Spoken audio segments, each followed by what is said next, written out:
Gacha games are known to have incredibly appealing ultimate animations since a lot of gacha games are inspired by the anime medium. Because of this, gacha games typically have dynamic cutscenes for ultimate animations that appeal to many, but which gacha game actually has the best animations? Obviously, since animation is an art form, deciding what animation is quote-unquote better is a bit subjective and kind of redundant, but by analyzing animation through a pseudo-technical perspective, we can critique how effectively traditional animation principles like arcs, anticipation, follow-through and payoff, acceleration, as well as perspective are executed into these ultimates to determine which ultimate is the most evocative. Now obviously, Honkai Star Rail has the best cutscenes in the mainstream gacha game space by far. It's not even a competition. But how does its predecessor, Genshin Impact, compare to the newest gacha game, Wuthering Waves? In this video, I'll be comparing the first, the latest, and the best ultimates in both games to find out which game has the better ultimate animations. Starting off with the first ultimate of Wuthering Waves, we've got Jiyan. The first premium 5-star character in Wuthering Waves is already starting off with a banger. Jiyan actually has two ultimate animations. One ultimate animation showcases a dynamic 2-point perspective shot with this dragon wrapping around him. This ultimate incorporates anticipation, for right before he fully strains his arm, there is a split second and where he grabs the spear, decides what to do, and then strains out his arm. This ultimate also very evidently incorporates a ton of arcs through the Long's long body, which emphasizes the perspective even more and adds a sense of majesty to both of their actions. For his second ultimate, I'ma be honest, I don't really like it as much. This ultimate, I believe, showcases a 2-point perspective shot that transitions to a 1-point perspective shot and where Jiyan jumps and does a twist simultaneously while his dragon follows the path made by his spear, which emphasizes the arcs made through the rotation of his body. Then there is a brief shot where the camera holds on him, creating anticipation. Then in a quick motion, Jiyan throws the spear and the dragon along with it and changes the perspective from 2 to 1 points. Now I'm not too confident about the vanishing points, but regardless, it still doesn't change my opinion that this ultimate feels a bit too generic. Not only that, but although Jiyan's rotation being emphasized through the dragon is an efficient technique, I feel like because the perspective isn't too intense, it causes that technique to not be emphasized enough. Thus, in my opinion, it ruins its execution for me relative to the first ultimate where the arcs of the dragon were intense enough because the perspective was intense enough. Thus, the intensity in the perspective was able to not only make Jiyan's simple pose of straightening out his arm dynamic, but it was also able to make the arcs dynamic, which made Jiyan's pose even more dynamic and the perspective even more obvious, meaning that the emphasis on the arcs and the intense perspective were both helping each other out while making Jiyan's pretty basic pose very dynamic. In short, I feel like the first ultimate deserves a 6 out of 10 and the second ultimate a 4 out of 10, which equates to a 5 out of 10 scoring for Jiyan's ultimate animations. But considering that both of these ultimates are for one unit, I feel like adding one more point and giving Jiyan a 6 out of 10 is completely fair. On to Genshin Impact, it's actually kind of funny how I'm going to be comparing Jiyan's ultimate to Venti's. Regardless, Venti's ultimate showcases Venti spinning his bow and then charging it. It's really basic, probably because of how old it is. This ultimate incorporates anticipation twice, first when spinning the bow and secondly when charging the arrow. It also incorporates some arcs since he spins the bow, although these arcs are nowhere near emphasized whatsoever. The ultimate incorporates a tilted horizon which adds some dynamism and a 2-point perspective that is slightly emphasized through the green wind particles that surround the main objects, forming the shape of a rectangle that is being stretched by a vanishing point. The sad thing about this ultimate is that although there are some viable techniques being incorporated, the payoff for this ultimate is pretty non-existent, considering that I'm not going to take into account the after effects of the ultimates on the field. Regardless, the entire ultimate serving as anticipation still isn't inherently a bad thing, considering the context of this animation being an ultimate cutscene right before an ultimate attack in a video game. Still, even if I were to take into consideration the after effects of the ultimates, I believe that even then it doesn't do the anticipation of this entire ultimate justice, since all it does is create a black hole that takes no inspiration from the charging of a bow with a tilted horizon and then emphasis on a vanishing point in a 2-point perspective shot. Not only that, but even then, Jiyan's second ultimate still incorporates some sort of attack even before the ultimate cutscene had finished. Had his second ultimate been something like this, then both of these ultimates would be pretty relative to each other, but since it didn't look like this, and because Jiyan still had another ultimate that was even better, I'll have to rate Venti's ultimate a 3 out of 10. Onto their latest ultimates. As of the time of this video's recording, the newest units in both games are Lupa for Wuthering Waves and Skirk for Genshin Impact. When it comes to Lupa's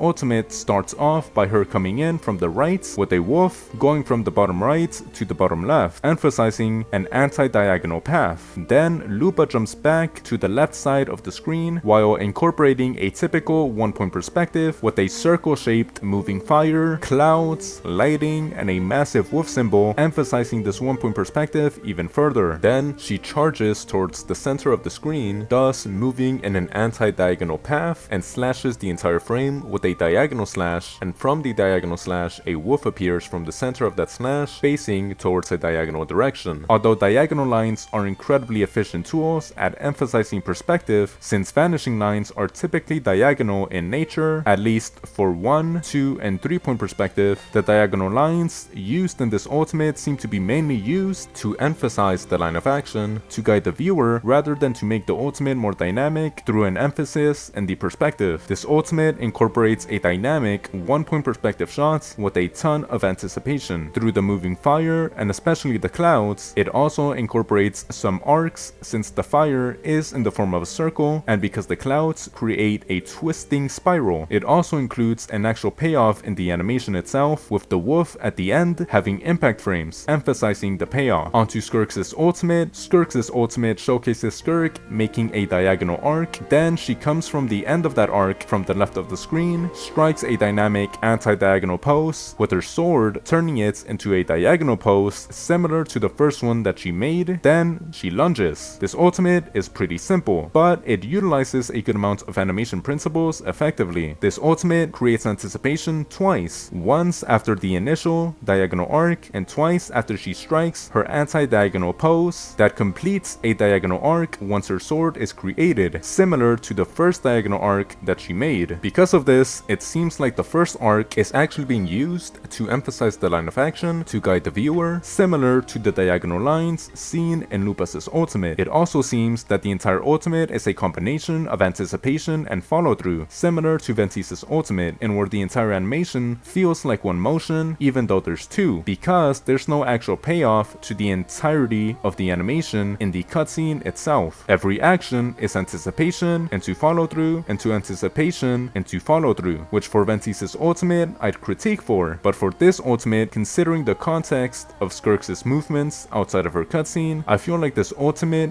being very connected with dynamic arcs as well throughout without a final payoff fits quite well for her character, since she's typically seen as swimming very elegantly whenever she attacks. This ultimate also applies overlapping action, which is when a different object is moving at a different speed than the main object. In this context, the main object would be Skirk and the different object would be the sword that she creates. The sword is still being created even after she fully straightens out her arm, which adds even more follow-through and anticipation to her actions. I also really like the planet at the bottom right of the screen, since not only does it add another arc to the composition, but because it also adds a sense of scale to her attacks, further enhancing the power and thus energy associated with her attacks. For her rating, even though this ultimate is quite simple, I actually like it quite a lot, so I'll give it a 7 out of 10. And for Lupa's ultimate, I'll give it a 6 out of 10, since I believe that both of these ultimates are pretty similar in quality, but Skirk's line of action, arcs rather than lines, and her dynamic pose that juxtaposes the initial arc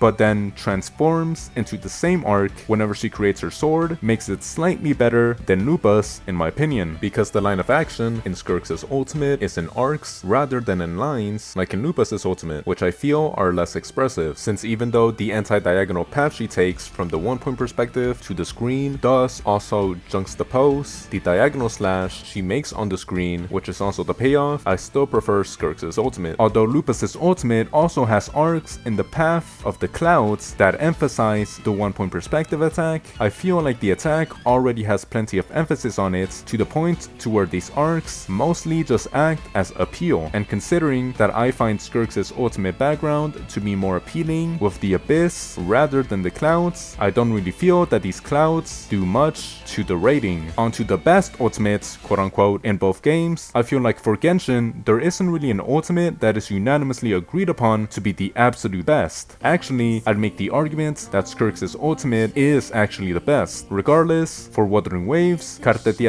ultimate is without a doubt the quote unquote best ultimates in the game among the community. So for this comparison, I'll compare Cartethyia ultimate to another really good ultimate that seems to be praised by the Genshin community, that being Clorinde's ultimate. Cartethia's ultimate showcases her stacking her swords, then it zooms into her eye and we get a 1-point perspective shot with a diagonal horizon, with her hand being the vanishing points. She powers up her sword, then slashes, changing the positioning of the vanishing points and the screen, going black and white to represent her time manipulation. Although the after effects of the ultimates are pretty good, these aren't part of the cutscene, so technically this entire ultimate is also a combination of anticipation and follow through. This ultimate incorporates a star-like shape on the vanishing points present when charging up her sword, which adds emphasis and acts as an indicator for the vanishing points. This shot also has a diagonal horizon, which adds a dynamic contrast to the composition, since although the horizon is diagonal, the star-like shape, which acts as an indicator of the vanishing points, continues to be vertical and horizontal. This ultimate also has an emphasis on her sword charging up with the clouds surrounding it, and a path of energy shaped in a circle as well when she activates her sword, similar to Lupa's emphasis with the fire circling around her whenever she retreats to her 1-point perspective, and the clouds also emphasizing the 1-point perspective. The transition from the second shot to the end of the ultimate, aka when she slashes, is quite honestly pretty bad. Admittedly, the technique is a very cool concept. Moving vanishing points through a transition is actually quite effective and a common technique, which is even cooler when you do it without a cut in between. But the transition for this technique is pretty bad, since the transition is just the entire screen going black and white and losing pretty much all substance, rather than a traditional impact frame that, in my opinion, would have actually made it feasible. For Clorinde's ultimate, it showcases a 1-point perspective shot with Clorinde zigzagging closer and closer to the camera. Then, by utilizing one of those zigzags as a transition, it switches from a 1-point perspective shot into a 2-point perspective shot with a dynamic pose by Clorinde, and it ends with the entire ultimate once again being a combination of anticipation and follow through. This ultimate is fairly simple compared to Cartethia's ultimate cutscenes' compositing and appeal, but in terms of animation, it's actually just as good, if not better. This ultimate once again incorporates diagonal and anti-diagonal lines that emphasize the line of action whenever Clorinde is zigzagging, which guides the viewer throughout the entire ultimate into her last dynamic pose, which is also diagonal, similar to the diagonal zigzag that was used as a transition from the first to the second shot. This technique is also similar to Lupa's diagonal lines being used to emphasize the line of action to guide the viewer into the diagonal wolf at the end. It also incorporates star-like shaped clusters to emphasize the 1-point perspective, which is further emphasized by the rectangular columns present in the ultimate, which also adds a sense of scale. Lastly, the ultimate ends by changing from a 1-point to a 2-point perspective through a transition, which acts as a subconscious indicator that a shift in the ultimate has occurred, which is true because the first shot acts as anticipation for the pose, which acts as anticipation for the after effects of the ultimate, which once again I'm not taking into account, meaning that the entire ultimate is meant to be anticipation and follow through. For her rating, I actually think this ultimate is on par with Skirk's ultimate, so I'll give it a 7 out of 10 as well. For Cartethia's ultimate, even though it's unanimously considered to be the best ultimate in Wuthering Waves, with some people even saying that it's better than Saber's ultimate in HSR, I actually don't really like it that much, since the beginning of the ultimate is a standard 5 out of 10 in terms of animation, but the ending, aka the transition, is so bad, I honestly think that this ultimate is a 4 out of 10, maybe even lower. Personally, I think that Genshin's ultimate is far better, but considering that this video doesn't really have a section for her and it's already getting a bit too long for my liking, I won't give a thorough review on it. Rather, I'll just state that in my opinion, Genshin's ultimate is the best ultimate in Wuthering Waves, and I'd give it a rating rating of 7 out of 10. In short,